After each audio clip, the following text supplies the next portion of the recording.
Hey, welcome to Game Brigade. I am Brian Greer, and today you're watching the month in review for the month of October, where we're going to talk about the games I backed, games I acquired, games I might have sold, and also talk about anything that might have changed in the board game space or things that I might have some relative interest in or something like that.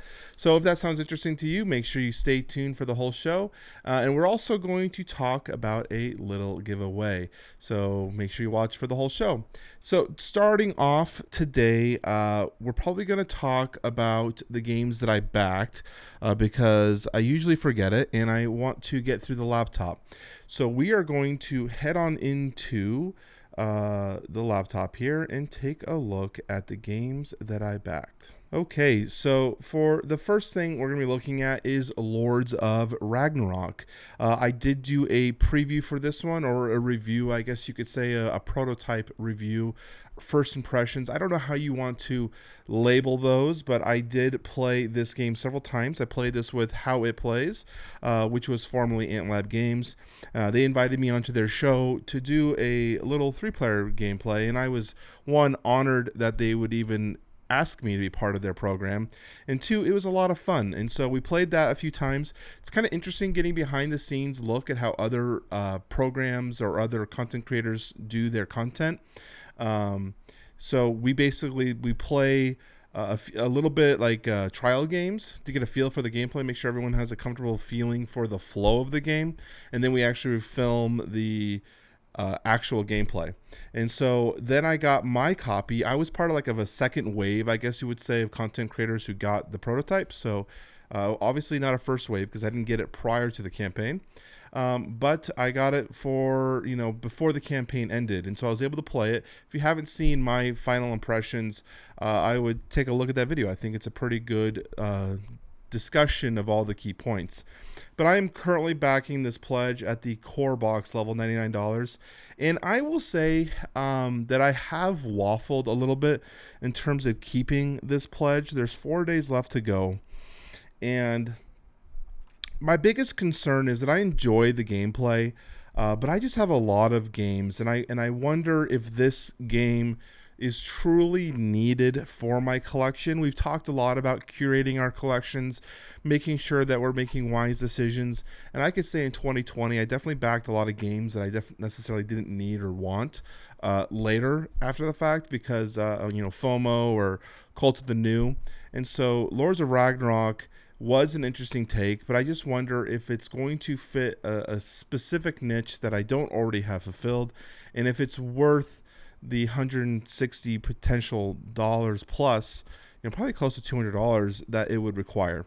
So it is, and yes, I am at the £99 euro pledge right now, but most likely I would get the resin upgrades and whatnot, and that's going to add up into the pledges. So that's why I say $200, after shipping. Overall, though, I am still backing it, but there is a potential. And I'm closer to 50-50 on this one than one might say. But that's where I'm at right now. The next game we backed was Too Many Bones Unbreakable by Chip Theory Games. And this one was the first time in my life with Chip Theory Games that I've actually attempted to get the strategist pledge, and I unfortunately failed. And so it was very depressing. I'll tell you right now. I was all prepped and ready to go, and then as soon as it launched, I clicked in and was ready. And there's a little box that says "Save credit card info," and then there's another box underneath it on GameFound that says "I acknowledge that this is a pre-order or something, or not a pre-order." And you're supposed to click "I acknowledge," and then you can click "Pledge." And if you have your credit card information saved, you're good. You got it. Well, I unchecked "Save my credit card information," which meant I had to re-enter my information. And that prevented me from obviously getting the prestigious pledge because it was sold out within seconds. And I'm not sure if I even would have gotten it anyways, but I will never know because I unchecked it. But overall, Too Many Bones Unbreakable, for one, Too Many Bones is one of my most favorite board games in my collection. It's one that I'll probably never leave. If I ever downsize my collection at some point, Too Many Bones will remain a fixture for it. and being able to add more gear locks, add more baddies, more tyrants, all adds more to the gameplay. Now, this one in itself, though, was an incredible value based on where they're at with their stretch goals. They broke $3 million. And if anyone is truly looking for an entry point to get into Too Many Bones, I think this might be the starting point I would suggest. Get the core set, get Unbreakable through the late pledge when they're offering it, and you should be good to go. I did do a deep dive for this one. We did a breakdown video for Unbreakable. So if you are, did I do a deep dive or did I do a should you back? I might have done a should you back instead of a breakdown. But I did do a coverage of this one to break down what pledge levels I would recommend based on where you're at. So I'd recommend checking that out if you are interested. The next game that we're currently pledging that has 4 days left to go, so this might have 2 days left before this gets posted, that is Resident Evil, the board game. And fun fact, when I started this channel, the very first game that I covered for Kickstarter was Resident Evil 3. And I did not end up backing it. I was talking about how I really wanted to back it, and I didn't end up backing it because it just felt weird having the entry point into Resident Evil to be Resident Evil 3, especially since I missed Resident Evil 2. And I don't really know why they chose to start with Resident Evil 2 and then go Resident Evil 3. None of that makes sense to me anyways. But Resident Evil has a special place for me in my gaming history. It was one of the first games I bought when I was a kid. I beat Resident Evil. I had the director's cut. Beat Resident Evil 2. They were some of my most memorable experiences in middle school and freshman year of high school. And definitely was excited to be able to take a look at this one. And now, I didn't back the other ones because the company who does this one doesn't generally do the best gameplay experiences. And I was nervous that the other games weren't going to be as good because some of their other IP games have not done well. But Resident Evil 3, I've been hearing has been better, and so I'm assuming they've at this point finally figured out the bugs of the Resident Evil series, and it's going to be a good little exploration board game. Plus, it's something that falls in line with an IP that I enjoy. So to me, it's worth adding to my collection. The only thing that I'm a little annoyed with is that the Kickstarter exclusives they keep adding on, they keep giving us a bunch of different minis, and which I don't mind. They're all Kickstarter exclusives. It's kind of the reason why we back, right? I wish there was a thing that we could just kind of zap down to. So they have all these right here. That's actually what I had, this game here. But when we come down, they have all these Kickstarter exclusives. But what's annoying to me is that they are a lot of alternative sculpts and for the same characters. And you have like Casual Jill, 97 Jill, 92 or 02 Chris Redfield. And I'm like, it just feels kind of like bloat to me. I don't know if I necessarily need 5 different sculpts for the same character. I would rather have more gameplay enhancing exclusives or stretch goals. So that's personally where I'm at. I mean, look right here, Rookie Rebecca. It's like, what am I going to do with that? It just adds bloat to my. So it's interesting because you look at games like Come On Games where they're doing like Onk or Blood Rage or anything, any of their games really. They're adding Kickstarter exclusives, but they're adding variety to the gameplay experience. They're adding more factions or more gods to play with.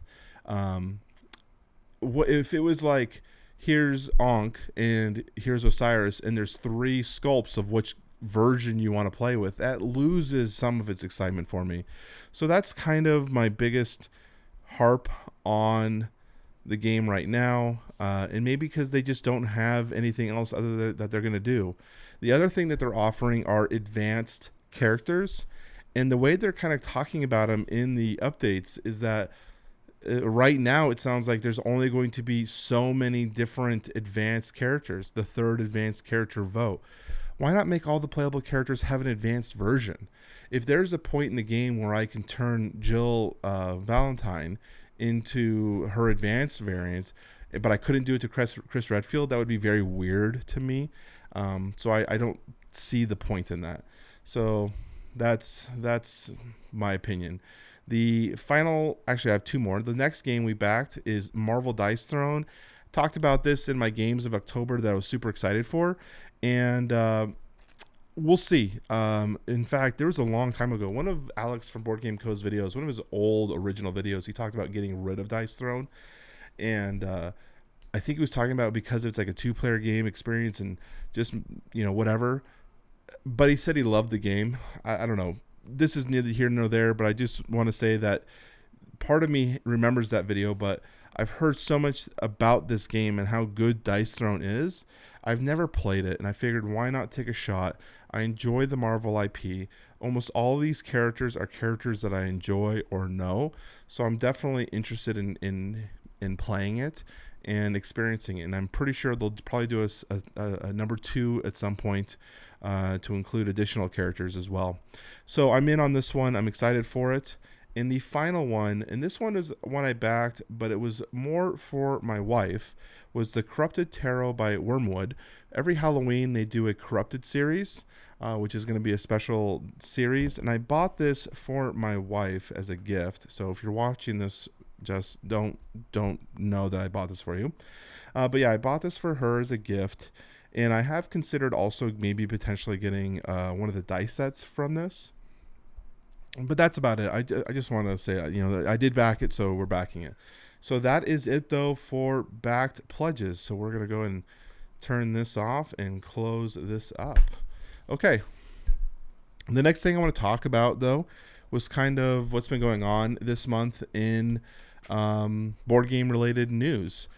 Mostly right now, we're having a lot of discussions. I feel like there's a couple of Facebook groups I'm part of. Specifically, one of them is about like reviewers and content creators, and the topic of paid sponsorships, paid previews, paid content comes up all the time. And I am a big proponent of. I do believe content creators should be paid for their time and work. And I do think that there's a break point of when that can occur. When you have enough viewership and retention rates, and there's a point where you actually get paid. I don't think everyone should get paid right off, or based on your value, what you're providing content or to publishers. But there's a stigma out there with content creators regarding getting paid. That they are going to be shills for the companies, or that they are going to be biased in some way. And there is probably a portion of that is true, but I think there's biasisms or biases in everything in this industry. If someone sends me a copy, Lords of Ragnarok, yes, there is a part of you that doesn't want to hurt the relationship you have created. But you also know that I assume most people in this industry, most people that do what I do it not for money and not for fame or whatever. They're doing it because they love the hobby and they just want to express their view and their opinions of something they enjoy. I have been very upfront with every publisher that reaches out to me for content that I'm going to be honest with my reviews, and that I will voice them openly and clearly, and hopefully they understand that. And I've not had a single publisher tell me no, nor have I had a single publisher ask me to send me the video first for their review prior to me uploading it. They just say, send us the link when you have it uploaded. So I do think that there's more people who think negatively of publishers and content creators relationships than what really happens.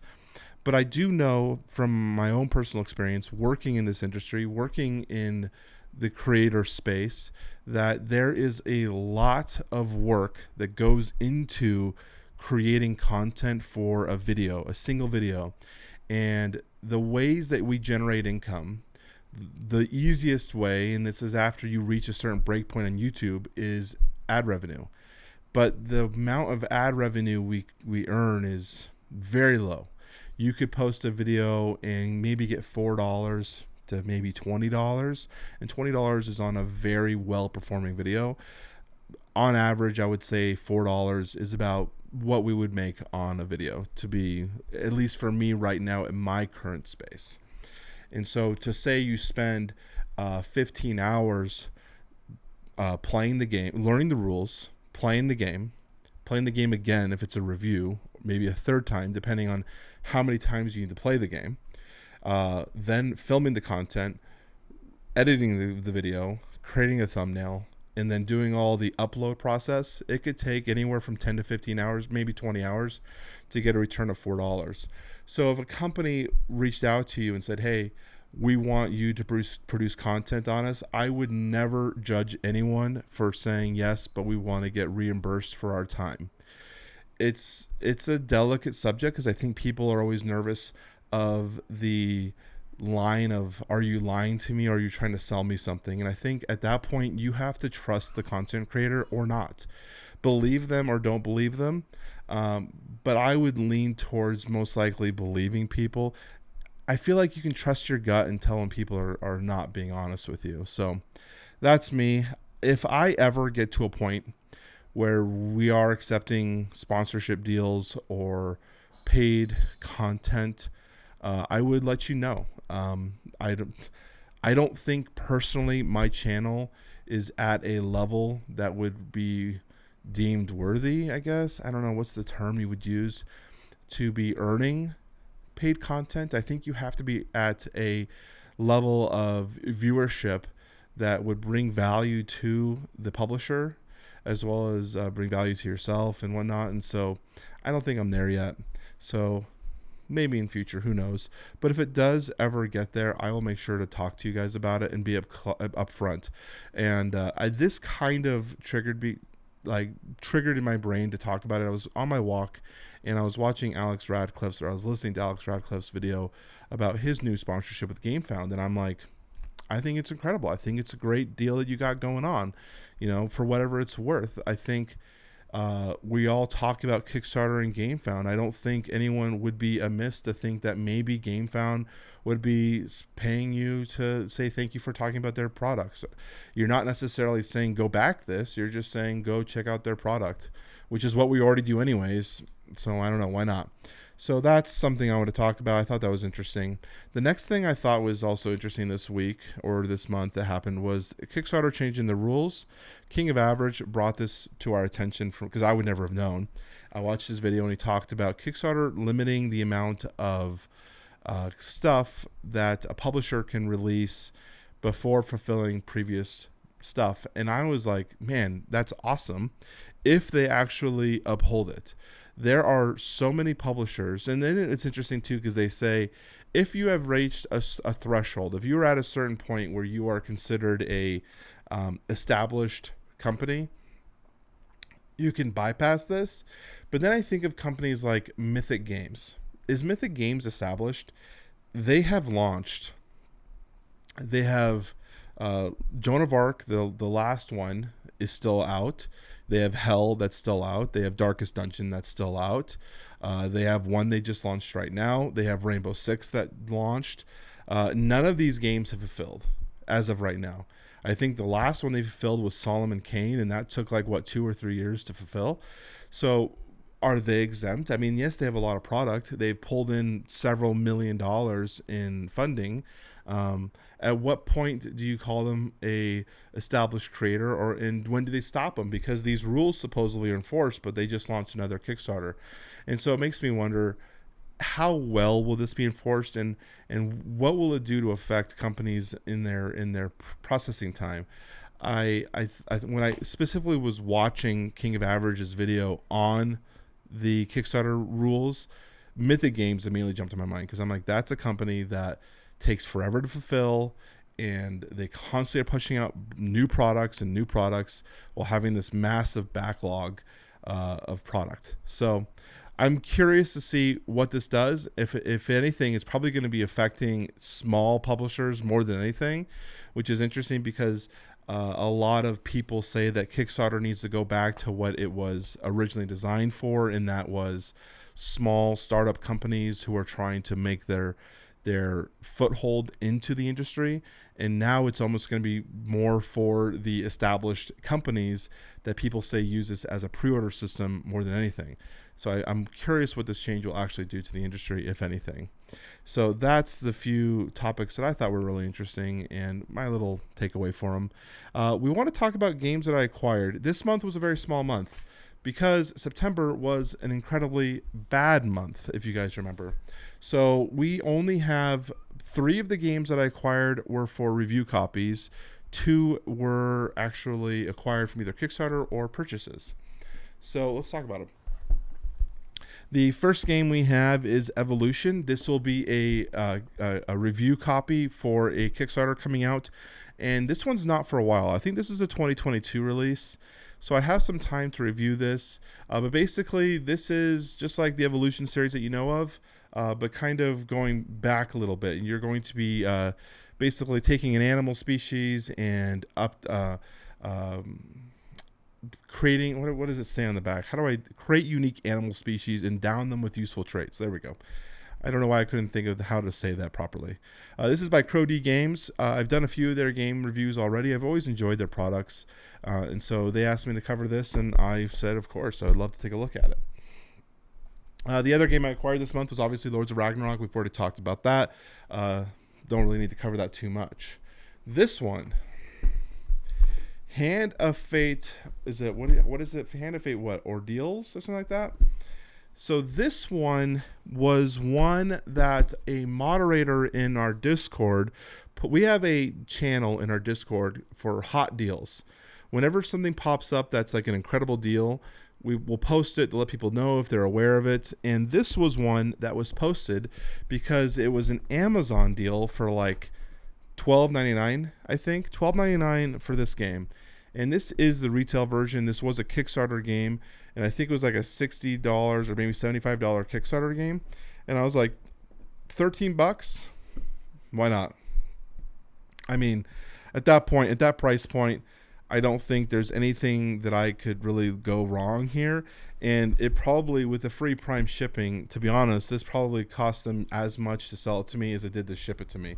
So I'm excited to try this one. It's a little deck building game, I believe. Going through, like, it's kind of interesting. The art was a little weird, but I'm hopeful for it. And I haven't seen a lot of content on it, so I'm excited to, maybe I'll do something on it. I don't know. I always say that and I never do, so I don't ever want to talk about it.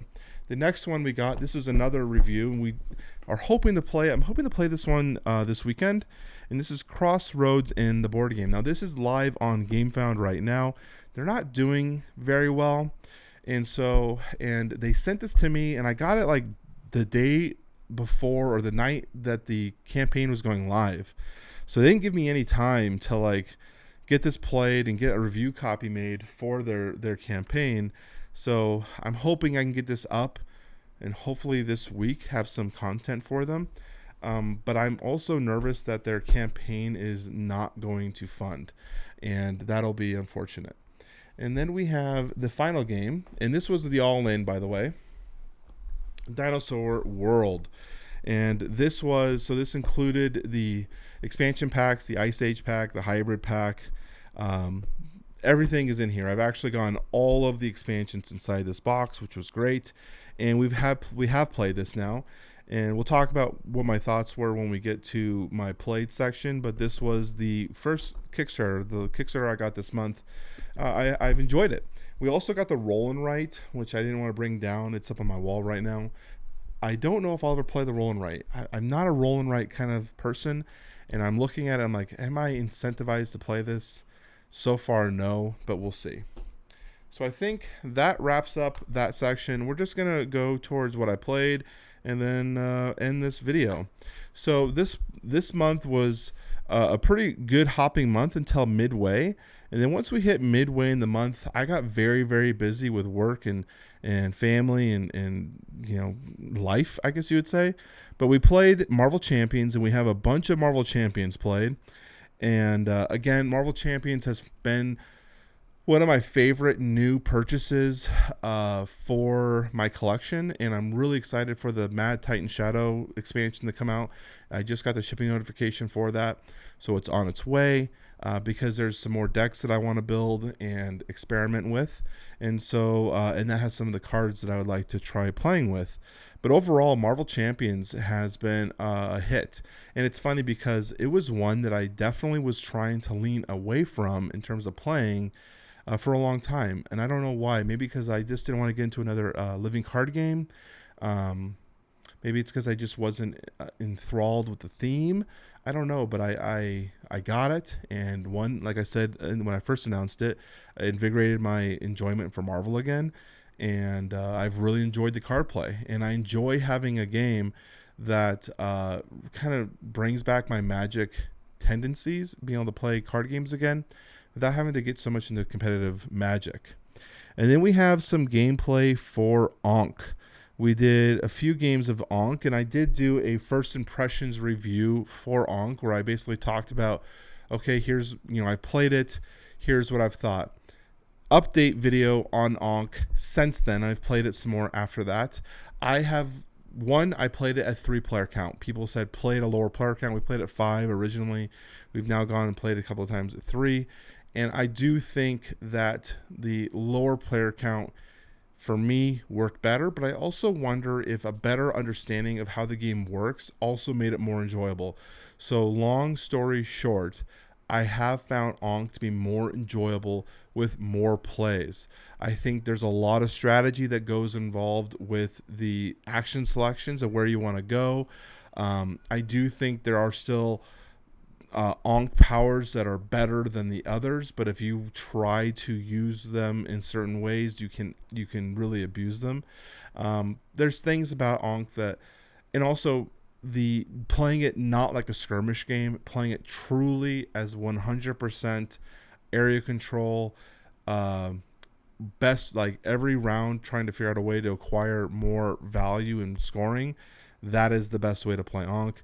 We also did add in the Pharaoh expansion, and that added enough more variety that I really think it improves the game. And I would never play Ankh again, most likely, without the Pharaoh expansion.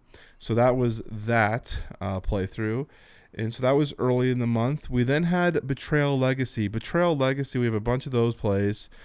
We are still working through. We have a legacy night where we play legacy games or campaign games. Right now we're trying to get through Betrayal. I feel like we're getting close to being done with that game. It's always fun when we're playing it. But I was talking about this with my game group when we were finishing our last game, that I would never probably play that game again. After we finish this, I probably am done with Betrayal. It's going to, it creates an eternal mode when you're done. Like you can keep going back, but I'm pretty sure that once we're done with this, I'm done with it. And then I'm like, what do you do with it? Like, what do you do with your legacy copy? Because I literally have been throwing away everything. I've been doing exactly destroying the cards, trying to live the life of a legacy game player. So I just don't know what I'm going to do with it. So that's that. And then we played more Betrayal. Small World of Warcraft. We had a few games of that. And then Dinosaur World.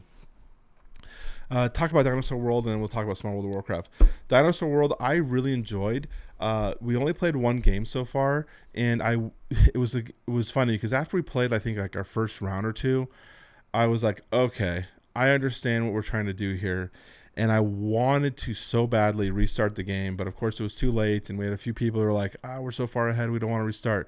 But I did feel like if you get behind at all, there's such a hard time to catch back up. And it was one of those games where like I had to play even though I knew I wasn't going to win. I was so far behind. I was like, there's no chance I'm going to win. We just kind of went through the motions, but I still enjoyed it. I love Jurassic Park in general, so this let me relive parts of my childhood. And there's some decisions that I wish that Pandasaurus had made different decisions on. For example, this is so minor and stupid, but you see the little meeples down here? I don't know if you guys can see them, but they have the vehicle meeples. They have some Jeeps. You send those Jeeps through your park, and this is so minor. But I just like, one of them actually has a Jeep, another one's kind of like a truck. And then we have like a bubble racer car. I don't know, can you see it? It's like a space bubble thing. This little like moon rover. and then we have a buggy. And I'm like, what the heck is that? Why can't I have more Jeeps? I just wanted more Jeeps. You can maybe get variants of the Jeep. I don't know. But it just really was annoying because I had the bubble car. And I'm like, this is so stupid. This is what I'm supposed to be. My people are going through my park in this bubble thing. Kind of lame. Super beyond the point. But that's that. And then again, like I said, we played World of Warcraft. Never played Small World. So I'm a big World of Warcraft fan. And I was told by my game store that it was like the best implementation of the Warcraft IP in Small World, and they were like super good game. Very, very light. Don't know how much I'll actually play it, which kind of stinks as I bought it.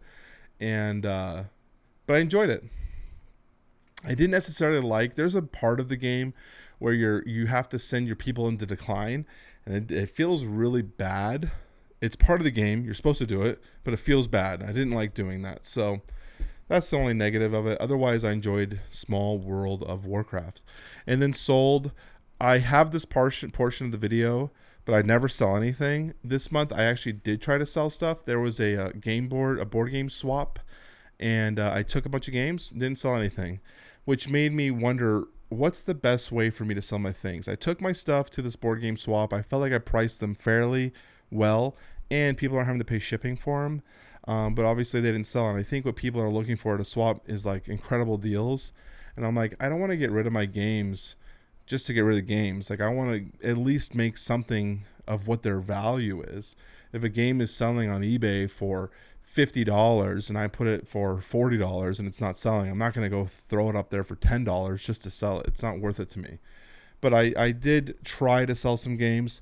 I thought about doing games leaving the collection and talking about why I'm leaving the games that are going to be leaving my collection. But a lot of the games are still like from the collection that I bought, or sometimes games I never played. And so I don't know how valuable that would be to be like, here's 10 games I'm getting rid of, and I haven't played a single one of them. And I'm getting rid of them just because I got to get rid of them. I don't know. Let me know what you guys think. But that's about... Oh, shoot. I was going to talk about the giveaway. So I posted a video, and I said we're going to do a giveaway. It was kind of random. And I said if we got 150 likes on that video, we would do the giveaway. Unfortunately, we did not get 150 likes. But what we did do was we broke 5,000 subscribers. So thank you, everyone who's been subscribing to the show, helping me get to that point. But I figured we'd do something. So I've got a Gloomhaven Jaws of the Lion here ready for giveaway. And so I'm going to be doing another video for this. So I'm not going to be in this video, but I just want to talk about that we are going to be doing the giveaway still. So I'll be giving this away to one of my subscribers. The caveat is going to be you have to be a subscriber to the channel. It's going to be US based because I have to ship it within the US, and you know, whatever other rules.